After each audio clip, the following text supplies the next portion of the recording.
নমস্কার বন্ধুরা, সর্বাণী রান্নাঘরে আপনাদের সবাইকে স্বাগত। বন্ধুরা, আজকে আমি চলে এসেছি গাছের টাটকা থোড় নিয়ে। আজকে আমি আপনাদের সঙ্গে শেয়ার করব এই টাটকা থোড় দিয়ে বানানো ভীষণ সুস্বাদু একটা নিরামিষ রেসিপি।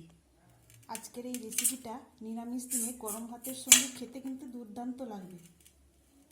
আশা করি বন্ধুরা আজকের রেসিপি আপনাদের ভীষণই ভালো লাগবে। আর ভালো লাগলে অবশ্যই একটা লাইক দেবেন। আর যেসব বন্ধুরা আমার চ্যানেলে নতুন রয়েছেন তাদের কাছে অনুরোধ রইল আমার চ্যানেলটিকে সাবস্ক্রাইব করে আমার পাশে থাকার। তাহলে চলুন বন্ধুরা রেসিপিতে যাওয়া যাক। রেসিপিটা বানানোর জন্য প্রথমে এই থোড়ের চার সাইডের এই শক্ত অংশটা কেটে বাদ দিতে হবে। তো দেখুন বন্ধুরা, আমি এইভাবে এই পাতলা ছালটা কেটে বাদ দিয়ে দিচ্ছি। তো দেখুন বন্ধুরা, এইভাবে আমি এই পাতলা ছালটা এই থোড় থেকে বাদ দিয়ে দিয়েছি। একই রকমভাবে আমি এটাতেও এই পাতলা ছালটা বার করে নেব। পরিষ্কার করে আমি এই পাতলা ছালটা বার করে নিয়েছি। এগুলোকে আমি ফেলে দেব। এখন আমি এই থোড়টাকে একটা ছুরির সাহায্যে কেটে নেব। তবে এই থোড়টা কাটার জন্য খুব একটা অসুবিধা হবে না, একটু মোটা মোটা করেই আমি কেটে নেব। আমি এই কাজটা ছুরির সাহায্যে করছি, আপনারা চাইলে বটি দিয়েও করতে পারেন। তো এইভাবে আমি থোড়গুলোকে বড় বড় চাকাচাকি করে কেটে নেব।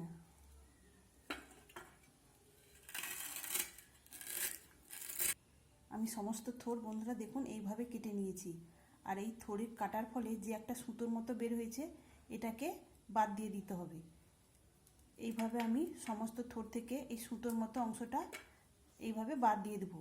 আর এটা থাকলে রেসিপিটা তৈরি হয়ে যাওয়ার পর এটা কিন্তু মুখে লাগবে, তখন খেতে ভালো লাগবে না। তাই সমস্ত এই সুতোর মতো আঁশটা বার করে দিতে হবে।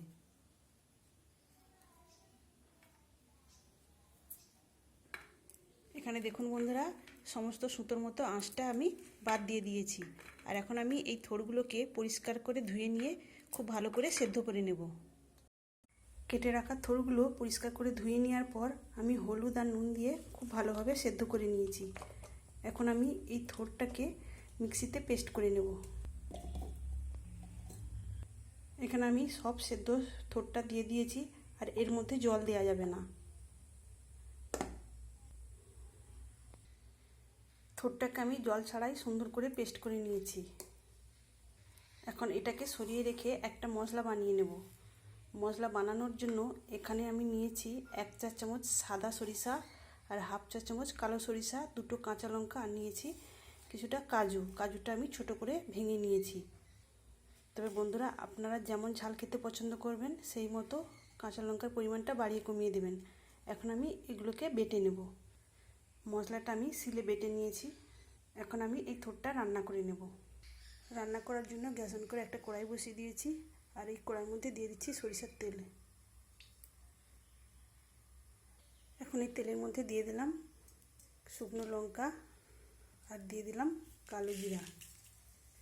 এখন তেলের মধ্যে শুকনো লঙ্কা আর কালো জিরাটাকে ভেজে নেব। ফোড়নটা খুব সুন্দর করে ভাজা হয়ে গেছে আর একটা সুন্দর গন্ধও উঠেছে।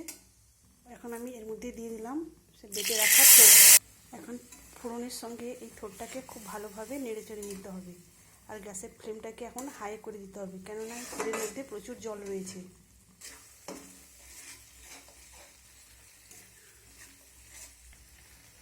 এভাবে বেশ কিছুক্ষণ নেড়ে চেড়ে জলটাকে শুকিয়ে নিতে হবে। বেশ কিছুক্ষণ নেড়ে চেড়ে নেওয়ার পর দেখুন বন্ধুরা অনেকটাই জল শুকিয়ে এসেছে।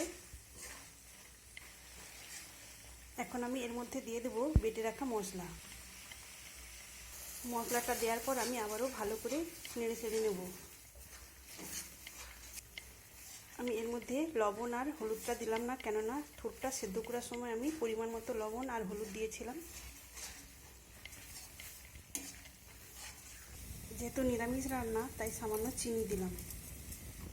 চিনিটা দেওয়ার পর আমি আবারও ভালো করে এইভাবে নেড়ে চেড়ে নেব। এইভাবে নাড়তে নাড়তে যখন দেখা যাবে একটা ডোয়ের মতো তৈরি হয়েছে তখন বুঝতে হবে এটা রান্না হয়ে গেছে। তাহলে বন্ধুরা আপনারাও নিরামিষ দিনে থোড়কে এইভাবে রান্না করে দেখতে পারেন। আর এটা ভাতের সঙ্গে খেতে কিন্তু দারুণ লাগবে। আর আজকের এই নিরামিষ থোড়ের রেসিপি আপনাদের কেমন লাগলো অবশ্যই কমেন্ট করে জানাবেন। দেখুন বন্ধুরা, এখন কড়া থেকে ছেড়ে আসছি, আর একটু নেড়ে চেড়ে নিলেই রান্নাটা হয়ে যাবে। সবশেষে আমি দিয়ে দিচ্ছি 1 চা চামচ ঘি। এই ঘি দিয়ে এটা খেতে আরও বেশি টেস্টি হবে। ঘিটা দেওয়ার পর আমি আবারও এভাবে মিশিয়ে নেব। এখানে আমার সম্পূর্ণ রান্নাটা হয়ে গেছে, এখন আমি এটাকে নামিয়ে নেব। তৈরি হয়ে গেল দুর্দান্ত স্বাদের থোড়ের নিরামিষ রেসিপি। তাহলে বন্ধুরা, আজকের মতো আসি। সবাই ভালো থাকবেন, সুস্থ থাকবেন। ধন্যবাদ।